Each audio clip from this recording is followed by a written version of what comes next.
Sixième vidéo du chapitre rudiments de logique, toujours sur les différents types de raisonnement. On va regarder comment démontrer qu'une égalité ou qu'une inégalité est vraie.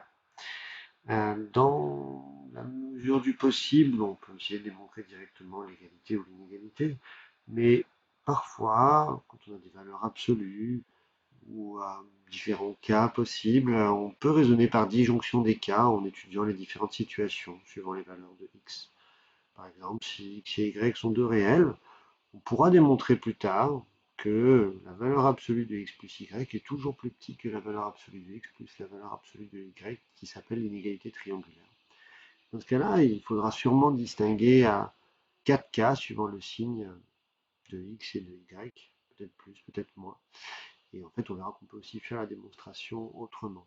Donc, il ne faut pas hésiter à faire des disjonctions de cas si jamais vous sentez que une inégalité ou une égalité peut se prouver juste en faisant quelques disjonctions de cas, qui arrivent assez facilement avec des valeurs absolues. Ensuite, on va s'intéresser à un type de raisonnement dont le nom n'est pas trop courant au lycée, c'est un raisonnement par analyse-synthèse. C'est en général pour déterminer les solutions d'un problème. On va le voir sur deux exemples, une équation et puis un problème plus compliqué. Il se fait en deux temps. C'est assez dérangeant comme manière de raisonner, mais quand on y est habitué, on se rend bien compte de ce qui se passe. L'analyse, on suppose que le problème est résolu, c'est-à-dire qu'on suppose qu'on connaît une solution, on appelle x par exemple, et on en déduit les conditions nécessaires sur x pour que x satisfasse au problème. Donc on va trouver tous les x possibles en supposant qu'ils existent. Et la synthèse, comme on a supposé qu'ils existent, on va ensuite vérifier que ces conditions obtenues sont suffisantes, c'est-à-dire qu'on va vérifier que x est bien une des solutions. Donc en pratique, on montre que x ne peut prendre que si c'est une solution, il ne peut prendre que certaines valeurs, c'est l'analyse, et ensuite on vérifie si ces valeurs sont effectivement solutions, c'est la synthèse.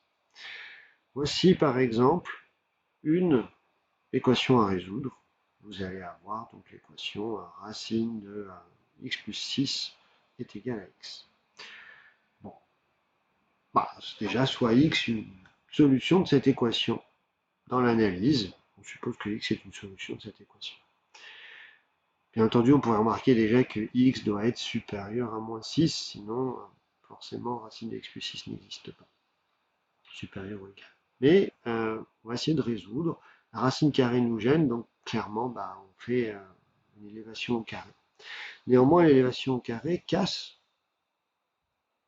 l'équivalence, donc on a que l'égalité obtenue implique une égalité qui est que x au carré est égal à x plus 6, et en mettant tous les termes dans le même membre, on reconnaît une équation du second degré. Après un rapide calcul de discriminant et de racines, on trouve que les deux racines sont 3 ou moins 2.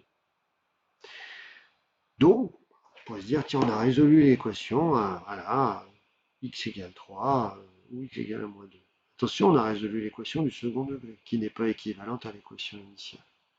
Donc on a démontré quoi? On a démontré que si x est solution de l'équation initiale avec notre radical, alors nécessairement x est égal à 3 ou x est égal à moins 2. Donc, ainsi, alors, c'est une application, il va falloir maintenant qu'on teste les valeurs obtenues, voir si elles sont réellement solutions. C'est ce qu'on appelle la synthèse.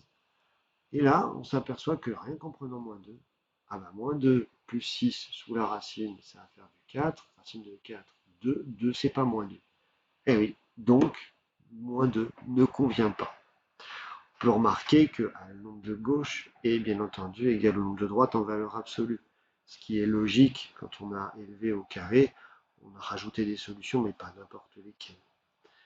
3 en revanche combien? Parce que 3 plus 6, ça fait 9, sous la racine, ça fait bien 3, et donc on a bien une seule solution unique qui est x égale à 3. Et donc, autrement dit, une condition nécessaire et suffisante pour que x soit solution de l'équation, c'est que x soit égal à 3. Voilà pour ce premier exemple, donc, de raisonnement par analyse synthèse. Deuxième exemple plus compliqué, un petit peu plus compliqué quand même, c'est que on va prendre une fonction, n'importe laquelle, De R dans R, ça veut dire qu'elle est définie sur R et qu'elle est à valeur dans les réels, pas les complexes. Donc on va l'appeler f, et ce sera de la variable x. Et on veut montrer que toute fonction peut se décomposer comme la somme d'une fonction paire et la somme d'une fonction impaire. C'est-à-dire que même l'exponentielle va pouvoir se décomposer comme la somme d'une fonction paire plus une fonction impaire. On va démontrer ça de manière générale. L'analyse.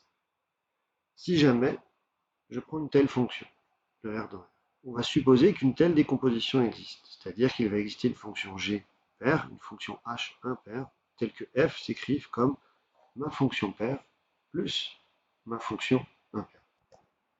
Alors dans ce cas-là, pour tout x appartenant à R, on va avoir que f de x c'est g de x plus h de x. Ça, c'est une égalité que je vais noter 1. Comme ma fonction g elle est paire, et que ma fonction h est impaire, j'ai une certaine propriété qui lie g de moins x et g de x et h de moins x et h de x. Donc ce que je vais faire, c'est que je vais écrire f de moins x. F de moins x va être égal à g de moins x plus h de moins x. G étant paire, g de moins x est égal à g de x, et h de moins x est égal à h de x. Ça, c'est une égalité que j'obtiens et que je note 2.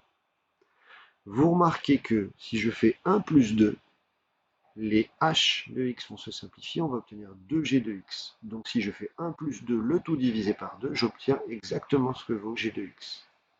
Si je fais 1 moins 2 divisé par 2, ce sont les g de x qui se simplifient et j'obtiens 2h de x. Et j'obtiens donc exactement ce que j'ai dit, g de x et h de x. Alors je les obtiens en fonction forcément de ma fonction de départ f. Donc g de x c'est f de x plus f de moins x, le tout sur 2. Et h de x c'est f de x moins f de moins x, le tout sur 2. Mettez sur pause le temps que vous soyez convaincus de ces égalités. Donc on a trouvé, si elles existent, les deux solutions du problème. Enfin, pardon. Le couple solution du problème sont nécessairement les fonctions g et h trouvées ci-dessus. Si elles existent. Donc on va faire un peu de place, on va garder les expressions, et on va vérifier que f et que g et h sont bien les solutions du problème. C'est-à-dire qu'elle vérifie bien tout ce qui est demandé dans le problème. Qu'est-ce qui est demandé dans le problème? Il est demandé que g soit une fonction paire. On l'a trouvé en écrivant la contrainte qu'elle soit paire. Mais est-ce qu'elle est vraiment paire? Vérifions-le. La fonction g, elle est bien paire parce que pour tout x appartenant à R, g de moins x, si je l'écris, c'est f de moins x plus f de moins moins x, donc ça fait plus f de x, le tout sur 2. Et comme l'addition est commutative, je retrouve exactement g de x. H, elle devait être impaire. Allons-y, on écrit h de moins x.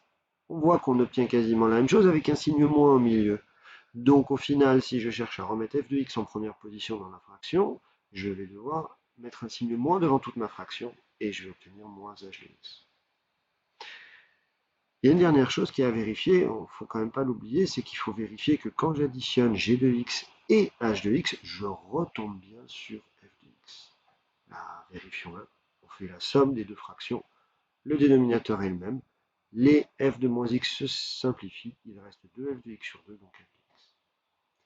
Donc, les trois conditions imposées par l'énoncé sont satisfaites. Ça veut donc dire qu'on a le droit de conclure et de dire qu'on a démontré par analyse-synthèse qu'il existait un couple H et G unique dans la mesure où on a trouvé l'expression et qu'elle est unique, avec une fonction G impaire, G paire et H impaire, telle que f s'écrit comme G plus H.